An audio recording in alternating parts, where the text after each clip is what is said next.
ខ្លះដូចជាអាណិតខ្លួនឯងដល់ហើយប្រឹងទាំងថ្ងៃប្រឹងទាំងយប់មិនដឹងប្រឹងដើម្បីនរណាចាចម្លើយគឺប្រឹងដើម្បីខ្លួនឯងចាប្រឹងដើម្បីមនុស្សដែលយើងស្រឡាញ់បើសិនជាអ្នកទាំងអស់គ្នាដល់ពេលមួយដែលយើងមានអារម្មណ៍ថាជីវិតយើងវាហត់ជីវិតយើងវាដូចចេះអស់ថ្មដែរចាប្រឹង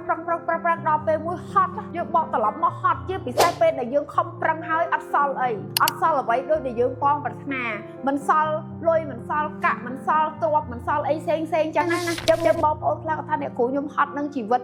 ខ្ញុំកើតមកមួយជាតិនេះដូចគ្មានអត្តន័យអីសោះដូចគ្មានតម្លៃអីសោះដូចគ្មានបានប្រយោជន៍អីសោះការពិតយើងសួរខ្លួនឯងមកវិញចុះបើសិនជាយើងមិនខិតខំប្រឹងប្រែងចុះយើងមកដល់ចំណុចនេះដោយរបៀបណាបើសិនជាយើងមិនខិតខំប្រឹងប្រែងប្រហែលជាយើងមិនបានរស់ដល់រាល់ថ្ងៃទេការខិតខំប្រឹងប្រែងរបស់យើងនឹងហើយដែលធ្វើឲ្យយើងនឹងបន្ត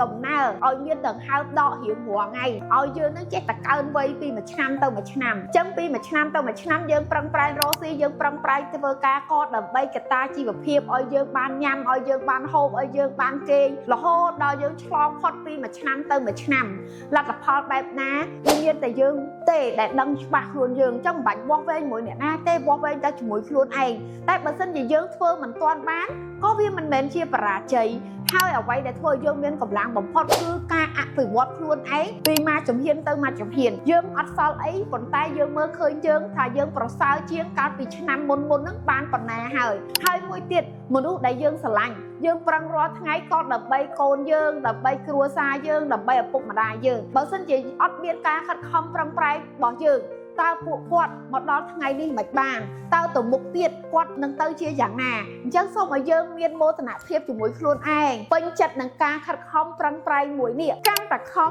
កាន់តែបានតែការខំគឺខំដោយក្តីស្រឡាញ់ខំដោយការពេញចិត្តសម្រាប់បានតែហាមឈប់ចឹងវាមានទៅខាតអីគ្រាន់តែយើងសម្រាកបន្តិចសម្រាកដើម្បីបញ្ចូលថ្មសម្រាកដើម្បីបញ្ចូលធម៌ពលទើបយើងមានកម្លាំងទៅមុខបន្តចឹងពេលមួយដែលយើងសួរថាខំហើយខំគ្មានប្រយោជន៍អីពេលហ្នឹងគឺយើងអស់ថ្មហើយចឹងសូមឲ្យទៅសាកថ្មជីវិតចាសម្រាកបន្តិចដើម្បីបន្តដំណើរទៅមុខដ៏អស្ចារ្យនិងវែងឆ្ងាយបន្តទៀត